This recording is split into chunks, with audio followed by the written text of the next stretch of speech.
ಚಿತ್ರದುರ್ಗ ನಮ್ಮ ಆವಿಷ್ಕಾರ್ ನ್ಯೂಸ್ ಶ್ರೀ ರೇಣುಕಾ ಯಲ್ಲಮ್ಮ ದೇವಿ ಸೇವಾ ಸಮಿತಿ ವತಿಯಿಂದ ಗೋಪಾಲ್ಪುರ ಮುಖ್ಯ ರಸ್ತೆಯಲ್ಲಿ 8ನೇ ವರ್ಷದ ಭರತ ಹುಣ್ಣಿಮೆಯ ವಿಶೇಷ ಪೂಜಾ ಕಾರ್ಯಕ್ರಮವನ್ನು ಏರ್ಪಡಿಸಲಾಗಿತ್ತು.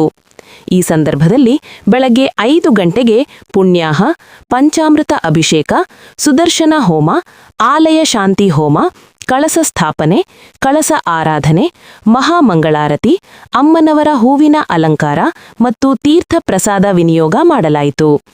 ಭಕ್ತರು ಯಲ್ಲಮ್ಮ ತಾಯಿಗೆ ಜೈಕಾರ ಕೂಗಿ ದೇವಸ್ಥಾನಕ್ಕೆ ಭಂಡಾರ ಹಾರಿಸಿ ಸಂಭ್ರಮಿಸುವುದು ಸಾಮಾನ್ಯವಾಗಿತ್ತು. ಭಕ್ತರು ಭಂಡಾರದಲ್ಲಿ ಮಿಂದೆದ್ದಿದ್ದು ಭಕ್ತಿಯ ಹೊಳೆ ಹರಿಸಿದರು. ಶ್ರೀ ರೇಣುಕಾ ಯಲ್ಲಮ್ಮ ದೇವಿ ಸೇವಾ ಸಮಿತಿಯ ಅಧ್ಯಕ್ಷರಾದ ಶ್ರೀಮತಿ ಸುನೀತಾ ಅವರು ಸುದ್ದಿಗೋಷ್ಠಿಯಲ್ಲಿ ಮಾತನಾಡುತ್ತಾ, ತುಂಬಾ ಆಕ್ಸಿಡೆಂಟ್ಗಳಾಗ್ತಾ ಇತ್ತು. ಎಷ್ಟು ಅಮಾಸೆ ಹುಣ್ಣಿಮೆಗೆ ಒಂದು ಬಲಿ ತಗೊಳ್ತಾ ಇತ್ತು. ಆದ್ರೂ ಯಾರು ಎಚ್ಚೆತ್ಕೊಳ್ತಿರ್ಲಿಲ್ಲ. ಇದೇನು ಹಿಂಗೆ ಎಲ್ಲಿ ನೋಡಿದ್ರು ಎಷ್ಟು ಚೆನ್ನಾಗಿ ಹೋಗ್ಬರ್ತಾರೆ, ಈ ದಾರಿಯಲ್ಲಿ ಏನಕ್ಕಾಗ್ತಿಲ್ಲ, ಇದ್ರ ಬಗ್ಗೆ ಏನನ್ನೋದನ್ನು ಒಬ್ಬರು ತಿಳ್ಕೊಳ್ಳಿಲ್ಲ.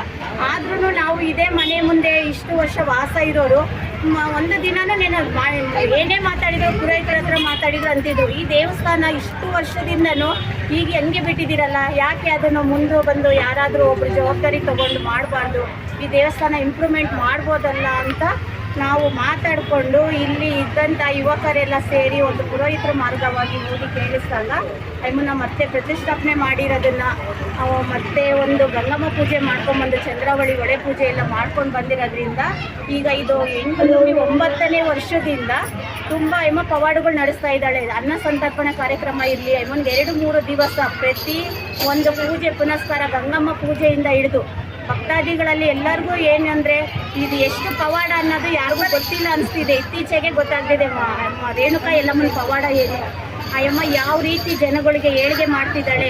ಒಂದು ಮದುವೆ ಕಾರ್ಯಗಳಿರಲಿ, ಒಂದು ಏನೇ ಒಂದು ಶುಭ ಕಾರ್ಯಗಳು ಮಾಡುವಾಗ್ಲೂ ಈ ಅಮ್ಮನ ನೆನೆಸಿ ಮುಂದಕ್ಕೆ ಹೋದರೆ ತುಂಬ ಪವಾಡ ಇದೆ. ಯಾವುದೇ ಕಾರಣಕ್ಕೂ ರೇಣುಕಾ ಯಲ್ಲಮ್ಮ ದೇವಿ ಅಂದರೆ ಮಕ್ಕಳ ತಾಯಿ. ಅಯ್ಯಮ್ಮ ಭಕ್ತಾದಿಗಳು ಎಷ್ಟು ಭಕ್ತಾದಿಗಳು ಅನ್ನ ಸಂತರ್ಪಣೆ ಬೆಳಗ್ಗೆಯಿಂದ ಸಂಜೆವರೆಗೂ ನಡೀತಿದ್ರು ಅಯ್ಯಮ್ಮನ ಕಮ್ಮಿನೇ. ಎಷ್ಟು ಹೇಳಿದ್ರು ರೇಣುಕಾ ದೇವಿ ಇದು ಹೇಳಿದರೆ ಕಥೆ ಹೇಳೋಕ್ಕೆ ಸಾಧ್ಯ ಇಲ್ಲ, ಆ ಥರ ಪವಾಡ ನಡೀತಾ ಇದೆ. ಇದು ರೇಣುಕಾ ಯಲ್ಲಮ್ಮ ದೇವಿ ನಿನ್ನಾಲ ಉದೋ ಉದೋ ಉದೋ ಉದೋ